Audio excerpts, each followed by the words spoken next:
Well, good day, everybody, and welcome to our continuing podcast series titled The Coldest Murder, where we have explored and investigated and tried to shine some light on a heinous crime that happened way back in 1962, the rape and murder of 9-year-old Carol Ann Doherty in the landing of a church loft at St. Mark's Catholic Church in Bristol Borough. If you've been following along the podcast, you pretty much know the story and why we are involved in this. My name is Mike Missinelli, and my partner is adventure is Vince Mola, who joins us from New York City. Vince, welcome to you. And this is our final podcast. It's just a final podcast for a time. And unless we get this, we have a definite solving of this crime, we'll be back to do another podcast to really explain what has happened here. But welcome, Vince. Oh, great to be here, Mike. And this has been an incredible journey. And I'm glad you said this is our season finale, but we're like, you've been like a dog on this one, you with a bone, and you are not going to stop until we can get to some place. And that's how we've gotten here. And we'll continue that way. Yeah, and so what we would do, we'll give you the latest on what's going on right now, because I know a lot of people are concerned. So it's not to bury the lead. We are at the mercy of DNA testing and or more investigative information that apparently is coming to light, and we'll get into that in a little bit. There are some things that have not been said in this podcast that I think will be interesting to the people who are listening to this. But just for the backstory, and in case you've just tuned in to this final episode, you're aware of my personal connection to this case, which was really spurred the interest in this case for me. When I was 7 years old, this happened. And I was frightened to death. And in fact, the whole town was frightened to death because there suddenly was a 9-year-old girl who was murdered in a church. And there was maybe a killer running around that nobody knew about. And that's one of the most frightening things ever when you don't have an arrest at all in this. And, for the longest time, people in this town and in this area thought that this would be a crime that would never be solved. So, one of the things that I wanted to do, and I know, Vince, you were interested in this as well. We just wanted to kind of bring it to light again. And these cold cases, when they die, they die. And I don't think that brings justice to anybody, at the least of which is the family of Carol Ann Doherty. And of course, one of the more pertinent podcasts we did in this series was with an interview with her younger sister, who was 2.5 at the time. And so I think what we should do is to go back over a lot of things that came to light and are still to come to light, and just explore the things that stick in our mind about this whole thing, because it's really a wide web that we have to solve here, that we walk. There's so many little things to this. So uh, here's what we knew. There were four really good suspects when this murder happened. Subsequently, that was reduced to two major suspects. And we've invited the listeners and the viewers of this to play along with us, to absorb the information and come to your own conclusion on who did it. And of course, we're talking about the two major suspects being priest Joseph Sabatish, who was a priest at St. Mark's, who we would find out had all kinds of sexual misgivings and dirty laundry in his background, which made him a very likely suspect since this was a child, and he was found to have molested children in his priest days. And then a suspect named William Sabatish, who has all kinds of, in my mind, criminal DNA. And so when you look for these two suspects, it had to be one of them, is what people were looking at. And I think you and I left open the possibility after we talked to Eric Schubert, the DNA expert, who suggested that it wouldn't be either one of them, that it would be some mystery candidate. In his experience in examining these DNA cases, that there's always someone else that you've overlooked. So, first of all, how do you feel about that part of it, Vince? You know, I have vacillated all over the place since we started. And, there's blink theory, right? And the first thought you have is often like a really good indication of where your head is. And there are times where I've fought against that very thing. I have a really strong feeling. My first really strong feeling was, I think, where most people were, and some people remain, and that's with the priest. He's a compelling character for this crime. And then since then, I've moved, the needle has moved for me. And I think at this point, in some ways, I think I have to rely more on Oxam's razor. And what is the simplest, most obvious conclusion? And my feeling right now is Schrader. He just seems, after talking to his grandson, all the things that we continue to learn about him, and we do continue to learn about him, even from Jen, the DA, that there's things about him that create the most compelling case. His lack of impulse control, those kinds of things. So I've been bearing down more on him, but I still wrestle with that vacillation. Yeah, and I'm pretty much in agreement with you. A lot of people really kind of wanted this to be the priest because that would have tied a little bow on how they felt about the Catholic Church hiding all of these sexual episodes and just willy-nilly transferring priests from parish to parish without them really having to pay the price for their deeds.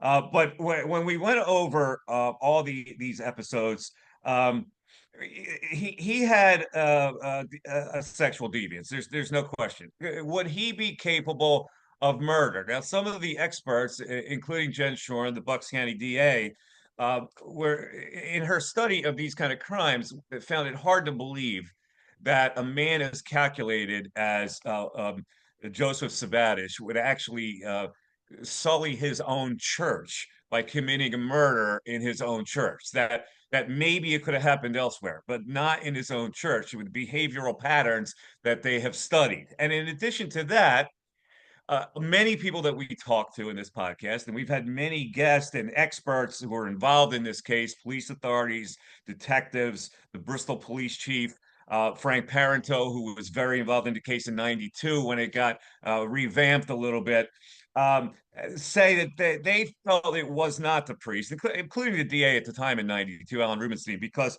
they had evidence that he was someplace else and that his lack of an alibi was meant to cover up the sexual part, the sexual deviation of him being in lingerie stores, buying lingerie for whoever. Claiming that he was buying it for his wife. Maybe he was using it for his own sexual gratification. We don't know. But they're pretty solid that they had a time-stamped receipt that would take him away from being the major suspect. Right. And that's one of those things that everybody continues to wrestle with. He's got this, what appears to be an airtight alibi. But as I recall, one of the things that you had delved into was that while he was buying lingerie, he asked someone in the store about the time, and he had his watch on, and so he seemed like he was setting himself up for the perfect alibi. He's a confounding sort. Yeah, and there's like the one thing that is confusing to me even today. Some authorities say that he was actually somewhere else at the time, out of town, out of Bristol, not in a lingerie shop in Uneville, PA, which you were familiar with Uneville, which is near where you grew up. Yep. And so the sighting on Mill Street in Bristol after the crime seems to be in conflict, which is why I look at this and they go, okay, well, they have evidence of a timestamp, but maybe the timestamp was fabricated somehow, and maybe he was in Bristol at the time. So he's always remained. We have never ruled him out at this point. But when I look at who could have committed the crime, and let's just tell you where it is now, because a lot of people want to know where the update is. The Bucks County DA's office, in conjunction with the investigators from Pennsylvania State Police, have contracted with a special forensic genealogy lab in Texas, Othram Labs, to test DNA samples preserved from the original crime scene. Now, preserved doesn't mean they're in pristine condition. Preserved means that this is a deteriorated DNA that they had tested once before, and it could come back with no conclusions. But there's also, I've been led to believe in my investigation, other items that could still present some DNA, which would, with these new found DNA labs and sophisticated methods, be able to determine not only the deteriorated DNA, but obviously the new DNA. So that's the process that they are definitely committed to going forward. Again, I've been told that the DNA company needs various other checkpoints before they actually get the physical DNA. They have to match up some evidentiary things and some markings. The DNA is way over my head, but I know the experts know exactly what they're doing here. So either by DNA or by evidentiary means, this case is they are almost positive that this case is going to be solved. So let's look at some other evidentiary means that I've been privy to, just to be current. I am told by the investigators who are working on this case that they have done a complete investigative markup of the suspect, William Schrader, to the point where they have dug back into the 1940s to figure out what made this guy tick. And what they found is that he was always a troubled youth, and he had been to various what would you call them, institutions for youth when he was, because he was born in Wilkes-Barre, PA, and spent a lot of his formative younger years, and he was put in institutions up there because he had a proclivity for violence against young girls. So we're talking about a troubled kid who way back when had this violence against young girls that were in his age group. Now that is new evidence. But also, one of the things that I have uncovered was, and I had never heard this before because I was not privy to the police report, and I tried like heck to get the police report. The state police, it's in their custody right now, and they weren't having me come in and read a police report. And what I've been told is there are thousands of pages of reports on this particular case. But one of the things that we have not talked about was that a witness in 1962 came forward about a month after the murder and claimed that Schrader was a guy that he saw running through his backyard in the area of Lincoln Avenue and Ratcliffe Street, where the church is, and where Schrader lived with his brother and sister-in-law in that area. And when he was discovered by this person running through his backyard at the time of the crime, now he said that, oh no, I'm sorry, I live around here. I was just taking a shortcut to my house. Now that was new information that was presented to me, and so at the time when we looked at all of the little things that added up about Schrader, he lied about his alibi. He did not pass a lie detector test. I think earlier in the podcast we said he had not passed a lie detector test. This witness's report that he was kind of running through a backyard to get somewhere, maybe to escape the scene of the crime, and they still did not have enough evidence to arrest him. Now, I'm not a police authority. I assume that they didn't have enough cold evidence to arrest him, and that a lawyer would have been able to get him released right away, whatever it was. So, with those new details, does that make you feel even stronger that William Schrader was the murderer?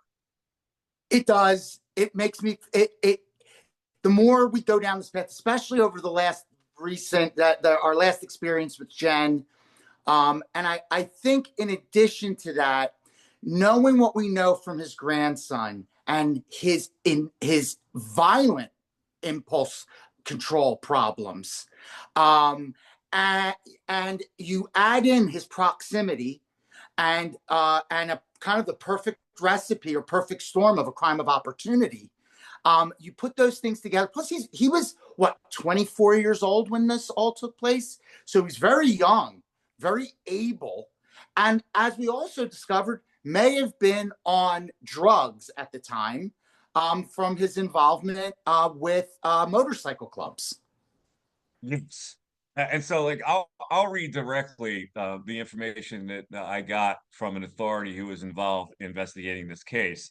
The records we have pertain to concerning behavioral acts, physical violence from when he was a young child. His behavior resulted in various placements, and it seemed often young girls were the target of his violence. That was the official statement that I received on Schrader, and why I think that most authorities that I have spoken with believe he is the murderer. And so it's now a matter of pinning that down however they can do that at this point.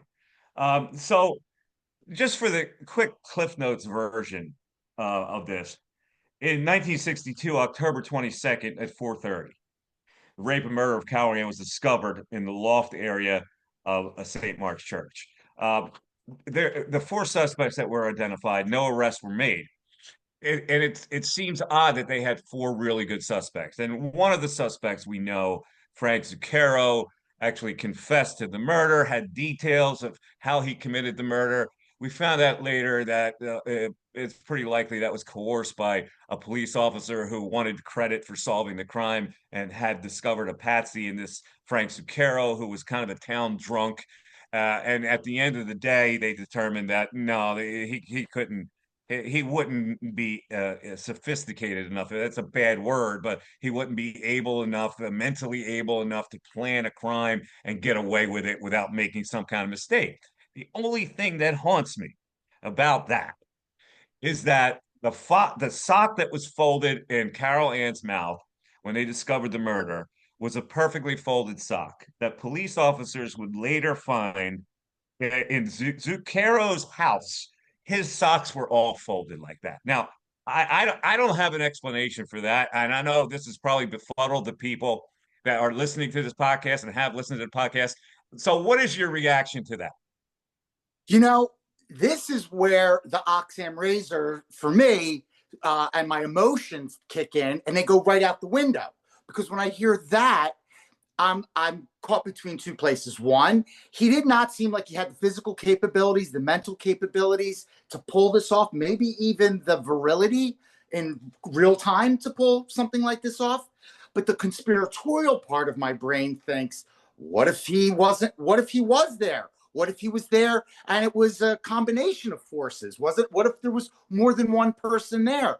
Given what we know even about the collection of the DNA at the crime scene and how the church itself impeded some of these things, if there were more than one person there, would we have even known?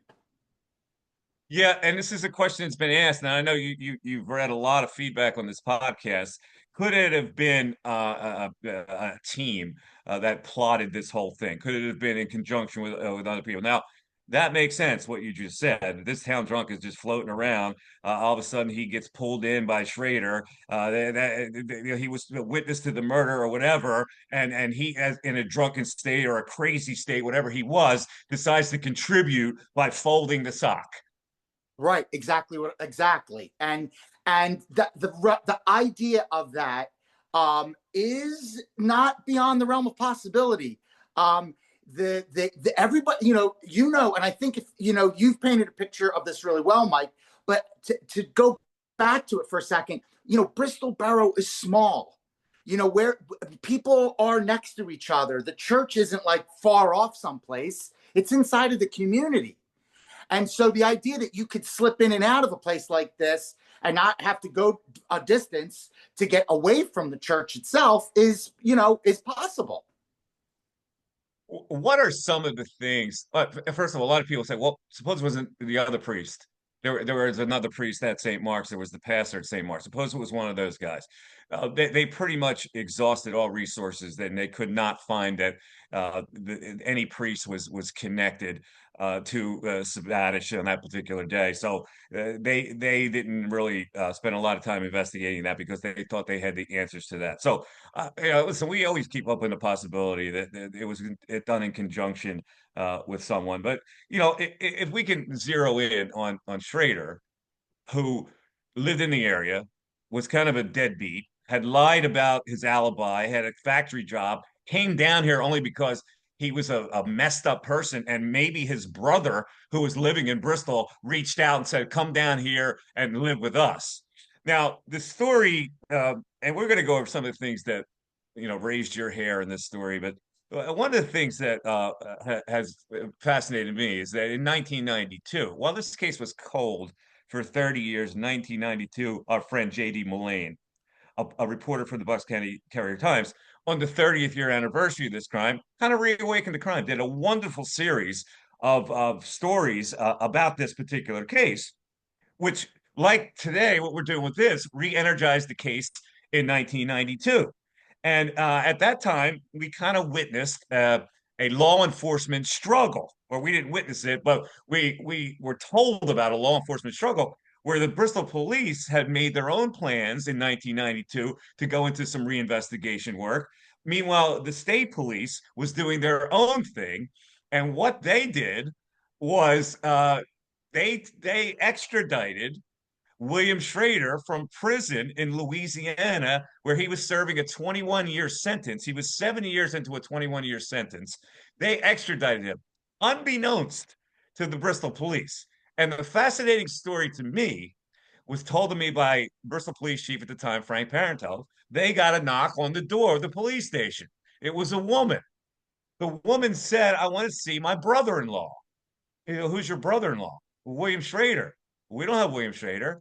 No, I know you have William Schrader. I've been told that he's been brought up here. And so this is the sister-in-law that was living in Bristol with Schrader's brother, who wanted to come and see whether they had him in custody or whether she could bail him out or whatever it was. But the Bristol police had no idea. And so what had happened was the DA's office, in conjunction with the Pennsylvania State Police, extradited William Schrader from Louisiana to Bristol and kept him here for several weeks in hopes that there would be some kind of break in the case, that he would either confess now that he was back in the home environs. He did not. And so they convened a grand jury. He took the Fifth Amendment in every question in the grand jury, which made the case go cold again. Now, I don't know if this is proper police procedure or what, but they gambled. Now, one of the things we also know about this is when Schrader was returned to Louisiana prison, he was released within a couple of weeks. Now, I tried to dig and find out why that was. The only thing I could think about was that it was some kind of a deal that the Pennsylvania law enforcement made with his attorney in Louisiana, a deal for a deal where he would agree to be extradited to Bristol. But what I've since found is he was released based on good behavior, and he was due to be released after serving only 7 years. And what the law enforcement people in Bristol did was, in order not to lose him, knowing he was going to be released and get into the wind again, that's when they struck. And I was told they shot their shot. That would explain how Schrader got here and why he was released from Louisiana prison. Wow, this whole thing that you just talked about speaks volumes about the normal struggles that happen between agencies when it comes to getting to the bottom of something, especially in a case like with an Alan Rubenstein, because he was notorious for glory. And not to besmirch the guy, but it's the truth. He was quite good at working the press, at elevating his status in every case, making sure that he was front and center. And so the idea that the DA's office would work outside of the Bristol Borough Police Department, who should have been privy to this, should have had a voice in it, whether he would have listened to it or not. But to drop this on them like a bomb, and then they have to discover it that way, and then dig out from it with his sister-in-law. It's one of the reasons that I think from the very beginning of this investigation which was the meddlesomeness of the Catholic Church, or agencies that ought to have been working together weren't, for these other reasons, and it could have and likely hampered things along the way. Yeah. The Schrader connection with Bristol Borough was fascinating to me. I was contacted by a Bristol friend of mine who's a couple years older than me, but he asked me about a particular Schrader who he remembered being in his class in fourth grade. I was able to research who this Schrader was, and I don't want to put his first name out there because he still lives in the area. I am not sure whether this person could be the child of William Schrader's brother, who lived in Bristol at the time and whose sister-in-law went to the Bristol Police Department. I tried to contact this particular Schrader, who I found lives in Levittown, Pennsylvania, but I was unable to get a response. Now, he's about 70 years old. So the timeline that would fit at that particular time. that he would be a relative of William Schrader and maybe know some things. And like I say, I will still follow that up because I am not. This podcast may conclude, but this investigation is not going to conclude because we're going to continue to pay attention to what happens from here. But let me go over some of the things that I think, and not really a highlight, but things that really remain active in my mind. Of course, the interview we did with William Schrader's grandson, who really called William Schrader his father, and he was raised by this what we can determine is an awful man, and he revealed some of the physical violence that was put forth on him. And did it in a very bizarre way, saying that this is a guy who taught him to be a man, and he'll never have anything bad about to say about him, and yet in the same breath would say he knocked him out twice and had that kind of proclivity. Did not know really anything about the crime. When we talked to him, and then I kind of stayed in touch with him through Facebook, he said to me that yes, he had talked to his uncle, and his father or grandfather did do some of those things. I wasn't able to pin down what he exactly meant by that. What I think he meant was that he did burn down that trailer home that killed a little girl, and he went to prison for. I think his uncle confirmed that to him, but I don't think his uncle confirmed that he could be the murderer of Carol Ann Doherty. We grow up with myths about ourselves and our families, and it was striking to discover from the grandson that he thought that his grandfather slash father served in World War II, for example, which would have been impossible given his age. And then you had tried to even float the idea, well, maybe could have been in Korea.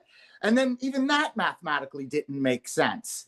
And so he had objects from World War II that his grandfather had likely collected and then had said, oh, these were things that I had gotten along the way while I served in World War II. Yeah, and credit to you for exposing that timeline.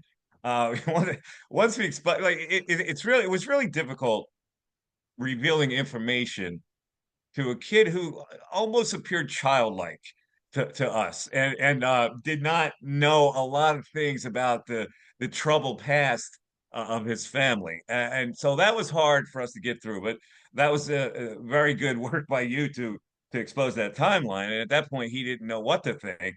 And I think it opened up in his mind the possibility that his grandfather was a bad man, totally, rather than having this love for him that he raised him properly. Another thing that stood out to me in this, that gripped me in this series, was talking to the young ladies who were Carol Ann's classmates and their recollection of the time where they were actually supposed to meet Carol Ann at the library. And one of the courageous ladies we talked to was a woman named Marianne Neppa, who gave us the details of how the school and the FBI and every police authority interrogated all the kids from that classroom, took the child's belts. But it was mostly interesting to me that when Caroline did not show at the library, Marianne Neppa and her friend Janie Davis, who I contacted and was unwilling to come on to the podcast.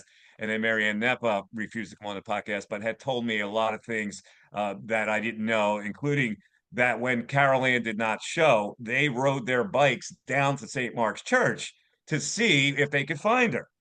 They found her bike in front of the church. They decided to go into the church thinking that she was in there, but the only thing that stopped them, and maybe this was a gift from God, was that they did not have headdress to go into a Catholic church, which was a strict rule of the Catholic Church at the time that females could not go into a church without some kind of head covering. Um, and then her story about getting hit on the head with some kind of debris as she looked up, and she assumed it came from a falling window, a crack of the window in the steeple area, in the loft area, where dirt from the windowsill probably came down, and that's what touched her on the head. So imagine if there was the murderer who was still there, and they had gone into the church at the time. It's like the famous soccer play, Hand of God, right? It makes you really, take stock in that moment. Whether the universe was speaking, God, or just simply good fortune in that moment is incredible because given that they were small girls, and had it been Will Schrader, who was a 24-year-old male who may have been on something, um, God knows what would have happened to the two of them as well. But the fact that they had the mental wherewithal um, to not go in, and they also they were the that's how the Dohertys, right, found out that their daughter didn't come home, right, is through them. No, they actually this the way the story goes, and this was where we get into what Kay Talanka, Kay Doherty, the younger sister, told us that her recollection is that when Carol Ann did not come home, her Right. mother was the first one to go to the church. Her mother went into the church and saw a vacant church. She did not go into the loft, so she did not discover the body.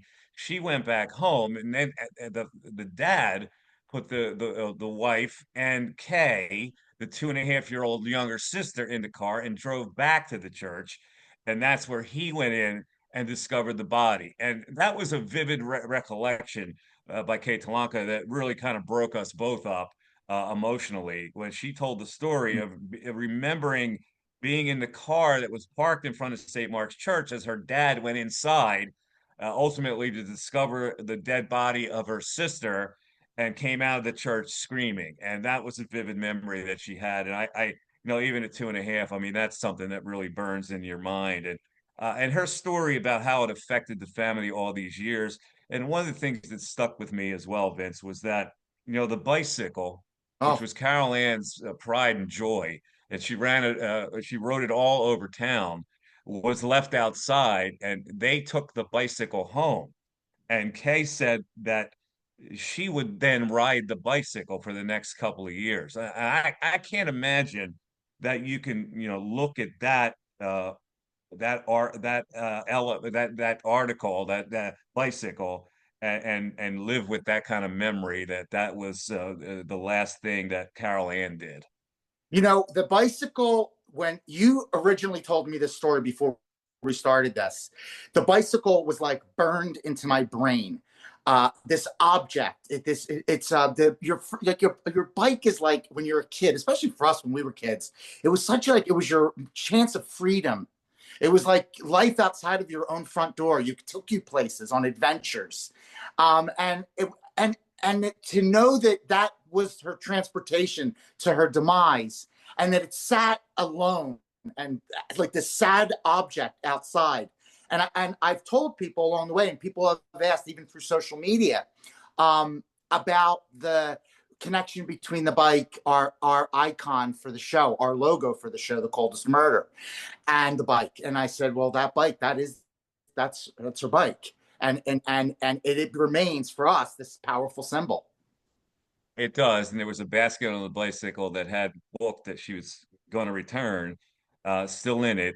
So all these images are they're painful for us to hear. Anybody who's listening to this podcast, the family had to go through that for many, many years. And when we had Kay Talanka on, and her daughter was kind of right there with her, it struck me that they never really got to know this poor girl who could have been an older sister to Kay Talanka or a cool aunt to Jen, her daughter. That vacancy in your life, it lives with you for a really long time, and it's heartbreaking that the family had to move out of Bristol, and that the mother died when Kay was 14 years old. And the mother, she said to us, she's pretty sure she died of a broken heart. And one of the things that also stuck with me is that her mother apparently really avoided getting close to Kay as the younger sister. And she was savvy enough to think that her mother could not get close to somebody else that she could possibly lose. And from that moment on, she just became a turtle shell where she would not let emotions get inside of her. And that's a terrible way also for the younger sister to grow up, yearning for love, but also with a mother that couldn't give it because of that tragedy. To understand the difference between being emotionally unavailable and too vulnerable to love again is a big one, especially for now what became an only child in a family that had been ripped apart by this tragedy. And as every day and year passed, not getting resolution, which may have helped this family, and I think it would have.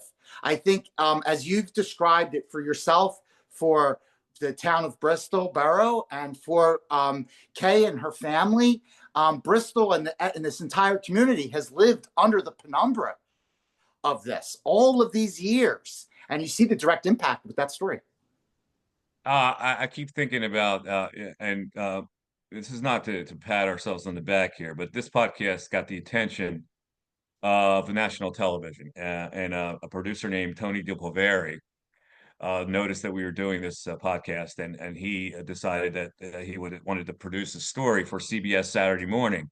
And we were I was taken to Bristol and interviewed, and we went all through Bristol. But as we were standing outside the church, and I was standing outside with the cameraman and the producer and everybody, there was a woman across the street from the church where St. Mark's Elementary School currently is. It wasn't there at the time of the murder.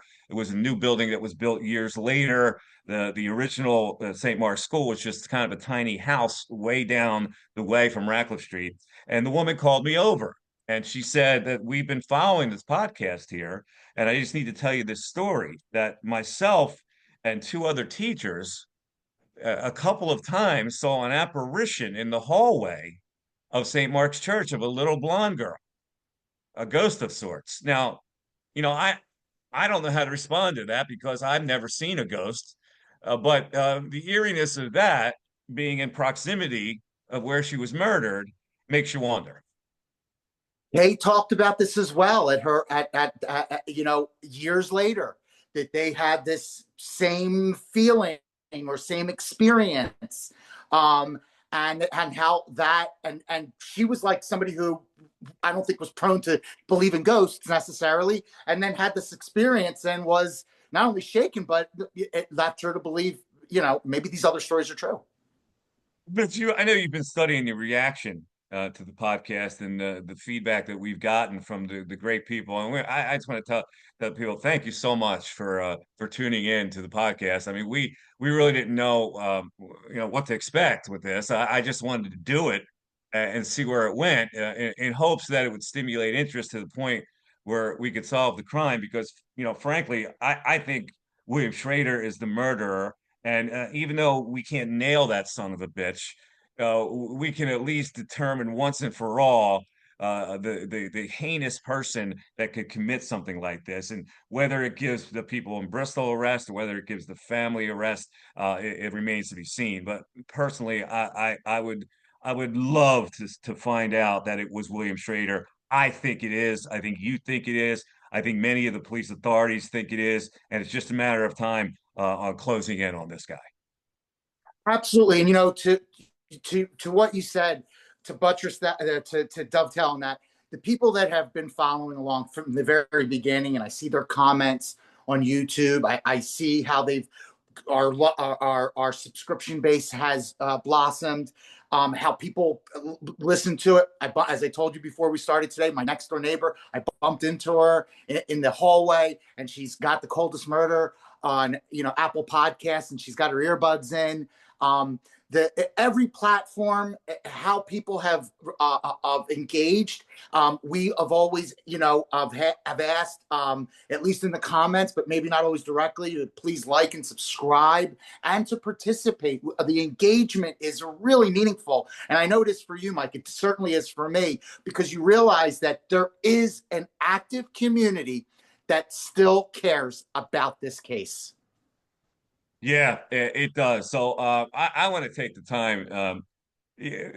First of all, when we take a survey of the people that were commenting on this case. Do you get the idea that the consensus is that William Schrader was the murderer? I think today more people than ever do, but I think that Schubert knocked people's brains around a little bit, with the possibility that it is an unnamed person, someone that hadn't been explored yet. I think there are a lot of people that still have, because they put their hat on the priest, and because of their some of these innate now feelings towards the Catholic Church, that it's hard to eschew those feelings. But I think by and large, more and more people believe, like we do, that it is Schrader. Okay. I think that's about it. Now, I want to thank a lot of people who are part of this. I want to thank, first of all, your cohorts up there in New York City who have kept us on the air. You want to give them a shout out? Olga, Duddy, Gaetan's production company, Paradoxal Residency. You know, I mean, they are like incredible. They have physical, like, done the producing on in real time. They've edited the shows. They send them to me.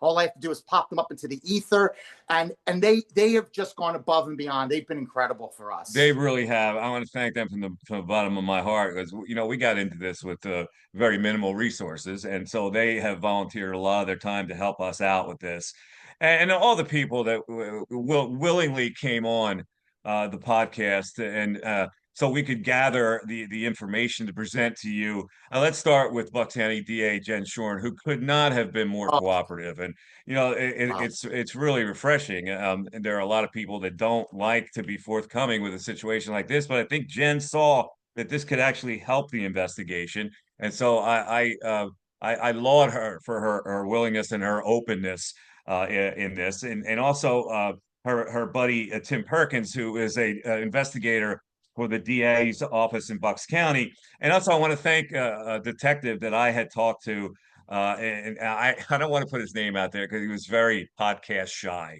but he was my deep throat. And so he knows who he is. I got a lot of information from him. They were really reluctant to come on the podcast because it's an ongoing investigation, and police are very, yeah, they're very cautious when it comes to things like that, giving out information in a continuing investigation. Frank Parenteau, the former police chief of Bristol, gave us a lot of information, was very candid. Our DNA experts. We started out with a world DNA forensic genealogist expert, Colleen Fitzpatrick, who was fascinating. And she has been involved in so many high profile cases. She helped us a lot. The young kid, Eric Schubert, who helped solve a case in Hazleton that we thought at one point would be connected to the Carol Ann Doherty murder. Turned out it wasn't, but his expertise and using a certain DNA method to the point where he started a company at a very young age and is helping people solve these kind of cold case crimes. Of course, Kay Doherty Talanka, who I tried to find for a really long time. Was finally able to connect. I got to be, I think, pretty close with her and still stay in contact with her and her daughter Jen. So I so appreciate their courage for reliving this with us and going through the emotions. Where I mean, Kay broke down and it broke a lot of people's hearts who watched this podcast, and of course, William Schrader, the third or whatever he lives a life in Houma, Louisiana, as the grandson of the man who I believe murdered a 9-year-old girl, raped and murdered a 9-year-old girl, and got away with it, and passed away without having to face the consequences for that. But he will. He will face the consequences ultimately. I believe he will. I feel like, I think you knew from the beginning on one level, and I saw it immediately when you started talking to me about this case, that I thought that it would push buttons. I think that one, given your prowess as in sports radio and your fame there, that if you did a true crime podcast, that people would go, what? And it would gain interest instantly, and we were right. And I know that that's not why you did it. You wanted to tell the story from a very pure, like, passion project level. But I knew, I was like, wow, that this is I'm blown away. You really want to do this? I couldn't say no from a storytelling point of view. And you were also like the first guy that ever gave me a break. So I would never say no to you. Never. I don't forget. I'm like Pepperidge Farm.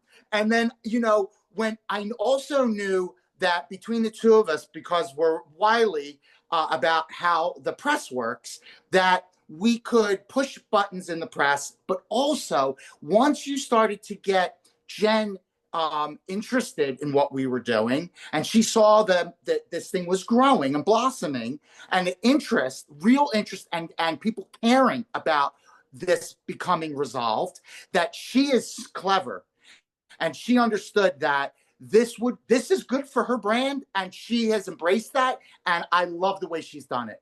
That's why I wanted to thank her because at first she was very reluctant. First message I got back from Jen is that, well, we really can't tell you anything other than that this has been a continuing investigation for the last several years. But then when we finally spoke, I think she trusted me a little bit to know that I would present the information in a proper way and it would help the investigation. So again, I thank her. And I also want to thank JD Mullane. I mean, so if it were not for JD's work in the 92 a series of articles to bring awareness to it, and a lot of information was gleaned because of the reports that he did, and we had him on the podcast, and he was great. So I wish nothing but the best for JD. And just to tell you, yeah, we got a little national coverage on this, and I'm hoping that true crime documentaries are very fascinating and interesting, and so I will alert the people that I've been in touch with a couple of folks who deal in documentaries, and so hopefully not for our personal glory, but I just think it's such an interesting story that people need to know about, that I would be really honored if some documentarian would take on this project and we could do it together. So my hope, A, and your hope, we find out the murderer for certain, and B, maybe we can take this to a higher level where people can get the awareness of this case that happened in a little town of Bristol Borough, which shocked an entire town. And today, the people that lived through it are still kind of in shock. And also, I want to thank the courageous ladies who talked to me, who were victims of the priest Joseph Sabatich, who were sexually molested.